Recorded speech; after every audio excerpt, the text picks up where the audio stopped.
Once upon a time, there was a boy named James who resided with his parents, Mr. and Mrs. Thompson, in a village where everyone respected and admired them. The Thompsons' family was affluent and always assisted others in the community.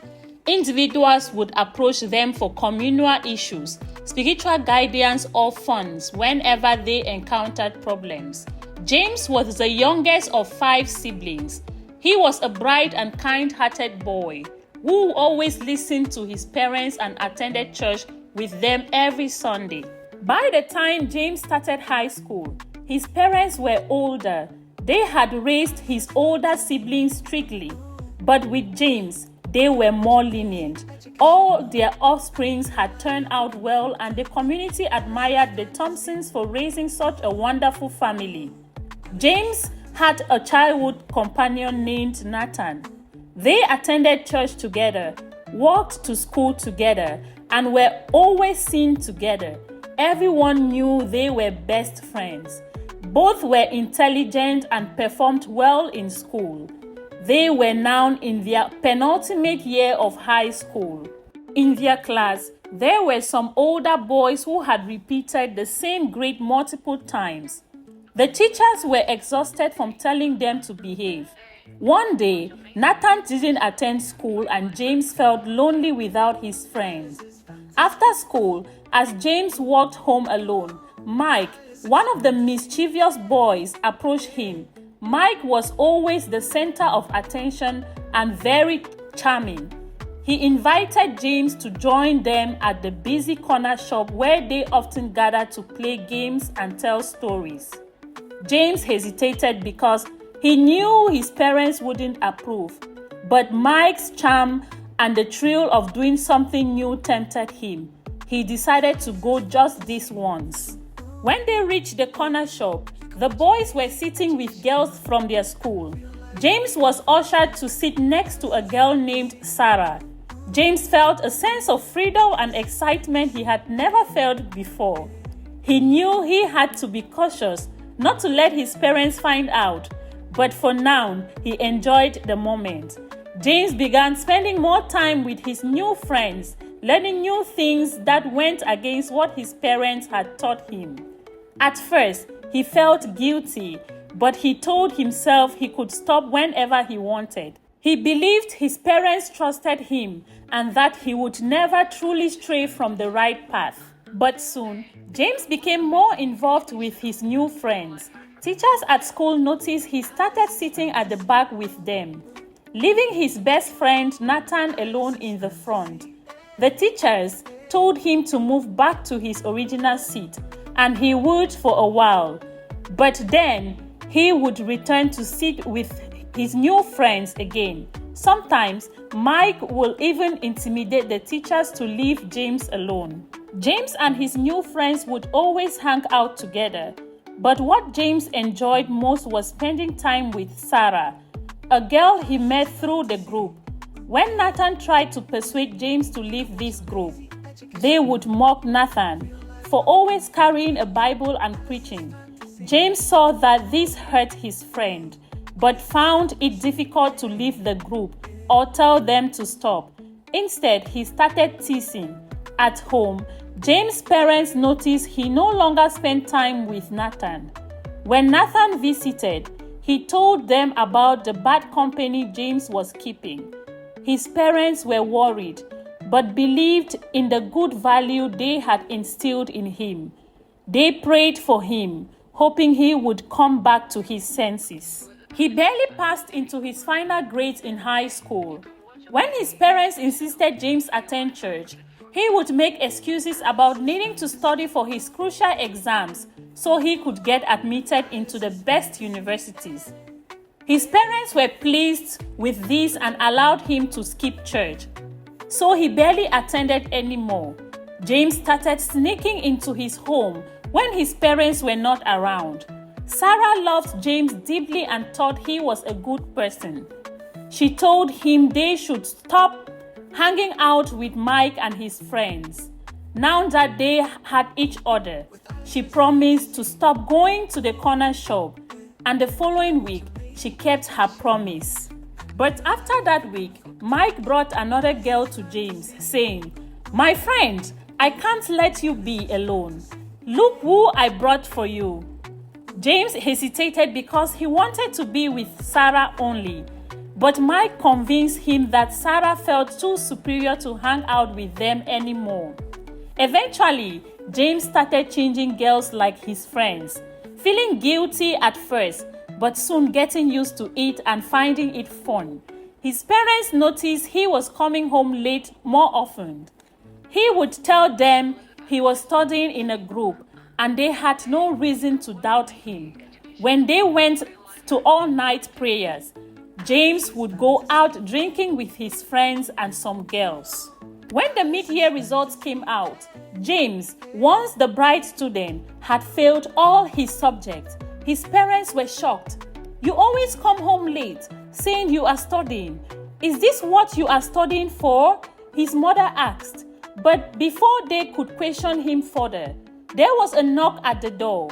When his father opened it, he saw a pregnant girl and her parents asking to come in and talk.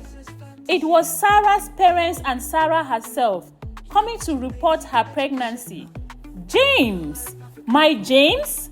James' mother exclaimed in disbelief. His father calmed her down and told her to let James speak. But James bluntly denied knowing Sarah or being responsible for her pregnancy. "You can hear for yourself now. My son can never get a girl pregnant. We have taught him well," James' mother said, standing by his son. But James' father just looked at him quietly. "Daddy, say something. Now they want to accuse our son forcefully. Can't you see?" his mother urged.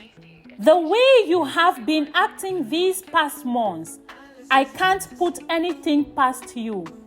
James, tell us the truth. Do you know this girl?" his father asked angrily. "Father, you have always taught us not to fornicate. I only know this girl from school," James said humbly. "I suggest you look for the real father responsible for your pregnancy," Mrs. Thompson said, pointing at Sarah's belly. Sarah's parents tried to beg, explaining that their daughter's future was ruined since the school didn't allow pregnancy, and she had to drop out. "We had hoped our last-born would at least finish school. She's the only child who made it this far. Please, James, my daughter says it's you," Sarah's father pleaded. "It seems like all your daughters are just a disgrace," Miss Thompson said coolly. "Even you, Mrs. Thompson? I thought at least as a mother who has daughters too, you would listen to us," Sarah's mother said, pulling Sarah out of the house. Sarah couldn't believe James would deny her like that. Inside the house, Mr. Thompson continued questioning James. He warned him that if he was truly responsible for the girl's pregnancy, he should admit it now. But James insisted he didn't know Sarah and had only seen her working with different boys after school. Mr. Thompson, still doubtful, asked around to see if anyone had seen James with the girl. The teachers at school said he was hanging out with Mike and his friends, who were a bad influence, but they had never seen him with a girl. Even his former friend Nathan said he had never seen James with a girl. They were all telling the truth because James only spent time with Sarah at night by the corner shop. This was a huge relief to Mr. Thompson, and he started feeling bad for reprimanding his son when he seemed innocent. "My friend, we heard that Sarah came to your house to report the pregnancy. You handled it well," Mike said, patting James on the back and pointing out to all his friends the number of times each had girls come to their homes to report pregnancies. But they denied it. "Do you remember that girl who used to live next to the tall shop? What's her name again?" She accused all of us for being the father of her child, Mike added. His other friends chimed in, saying the girl ended up aborting and feeling so ashamed that her family moved away because she had several pregnancies with different men, including her married neighbors. My friend, when you need a good girl to marry a church girl, not these girls who drink alcohol and hang out with us at night, Mike added, hyping James up while they waited for their girlfriends to come that night. When James got home, he found his father and elder brother waiting for him in the living room. Without warning, his brother gave him a hot slap. When James started to fight back, his brother gave him another slap. Boy, is this the time to come home? You reek of alcohol, his brother said, forcing him to sit. The shock seemed to sober James up quickly. He had never been slapped like that in his life. His brother told him that if he ever wanted to go to college, he should never hang out with his new group again.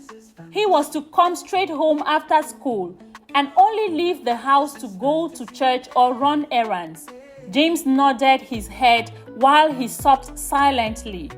When the schools reopened, James didn't know how to tell his friends he wasn't allowed to hang out with them anymore.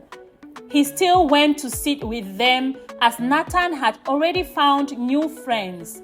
After school, he would make excuses to rush home, saying his father sent him somewhere.